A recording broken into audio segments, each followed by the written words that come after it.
souvent comment orienter une stratégie marketing de communication pour des produits qui sont plus spécialisés ou une industrie spécialisée. Cette question-là, je la trouve très vaste parce qu'on est dans un monde de globalisation, si on veut. Quand on regarde l'ensemble de ce qui se transige, ce n'est plus un marché local, c'est un marché global avec l'avancée des technologies, la science. Donc, les produits spécialisés sont devenus la norme. Chaque produit est meilleur qu'un autre, tout le monde est expert dans son domaine et c'est un peu l'explication, le concours à qui a le plus de techniques. Donc, on va se focusser sur l'explication technique d'un produit, d'un service et on en perd un peu l'essence. L'important ici, c'est de se rappeler à qui on parle. C'est qui mon consommateur? Et en bout de ligne, c'est ça qui est important. C'est d'aller vraiment comprendre, saisir le besoin du consommateur et c'est de cette façon-là qu'on va l'adresser.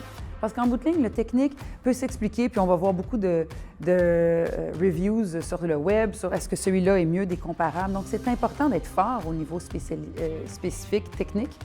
Mais où est-ce qu'on va vraiment faire notre axe de communication et notre marketing? C'est vraiment quand on va parler aux besoins et on sait à qui on s'adresse.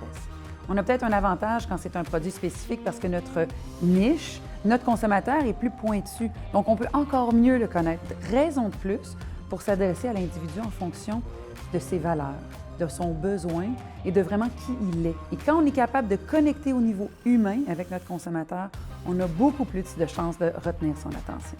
Alors, c'est ça, en fait, l'essentiel de la communication. Dans un domaine spécialisé où est-ce qu'on se perd au niveau technique, la façon de se différencier, c'est vraiment d'aller connecter avec notre consommateur. On me demande souvent, quelle est la clé du succès de la relève familiale? Alors bon, la relève dans toute entreprise, elle est nécessaire, névralgique à la survie de l'entreprise, donc elle se planifie.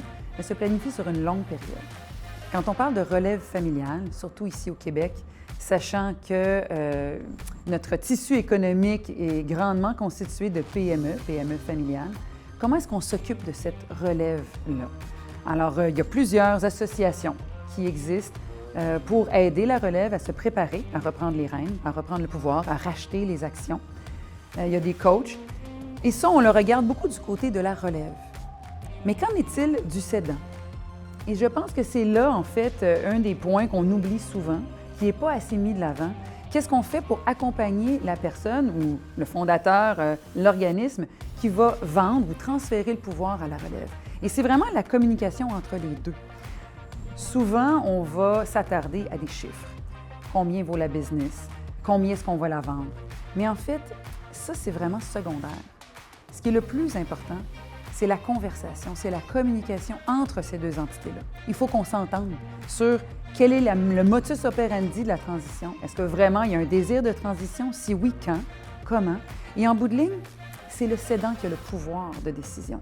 Donc, c'est vraiment important de s'assurer de son intention et de son désir d'action, parce qu'il y a une différence entre intention et action. Et dans ce contexte-là, des fois, on se perd parce qu'on n'a pas pris le temps assez de bien asseoir la stratégie et de communiquer entre les deux entités. Donc, c'est important de préparer la relève, mais c'est très important de s'assurer de préparer le cédant parce que c'est une grosse transition dans une vie et aussi de s'assurer que la communication entre les deux, elle est solide. Alors, c'est ça, en fait, l'important dans le succès de ce transfert, de cette relève. C'est pas juste la relève, c'est vraiment deux entités qui communiquent ensemble et qui sont bien préparées pour la prochaine phase de vie de l'organisation. On me demande souvent la question, quel conseil tu donnerais à un entrepreneur qui a envie de s'exporter à l'international? Alors pour moi, l'international, en fait, est un non négociable dans le sens où, dans un contexte où, pour moi, penser global, agir local, c'est évident qu'il faut qu'une entreprise aille à l'international si elle souhaite se développer, devenir un brand ou une entreprise mondiale. Mais comment le faire? Alors, ce souhait-là, en fait, c'est pas tant un pays à choisir, mais plus un marché. Et c'est là, quand on comprend bien notre produit, notre consommateur, le choix n'est pas l'international, le choix est le marché qui convient à notre prochaine phase de développement en tant que compagnie. Et c'est de bien comprendre le marché. Que je fasse une pénétration dans un marché comme le Québec, qui est francophone, qui a sa culture et sa saveur, ou un marché comme la Colombie-Britannique, qui, bien différent, très teinté maintenant du niveau asiatique, c'est deux marchés qui sont très distincts. bien qu'ils soient dans le même pays.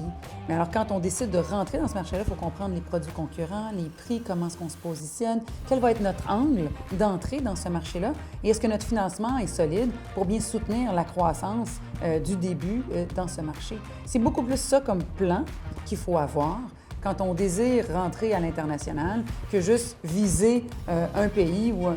Donc, en fait, c'est ce déploiement-là. Par la suite, pour y aller, il y a énormément d'organismes qui aident au développement international. C'est leur mission. Il y a des missions commerciales qui existent et ça vaut la peine d'y participer si vous avez la chance d'aller dans une mission commerciale. Ça ouvre des portes, ça crée des contacts. Il y a des groupes comme le Club Export, la BDC. Enfin, il y a plusieurs organismes qui existent qui ont pour mission première d'aider le développement.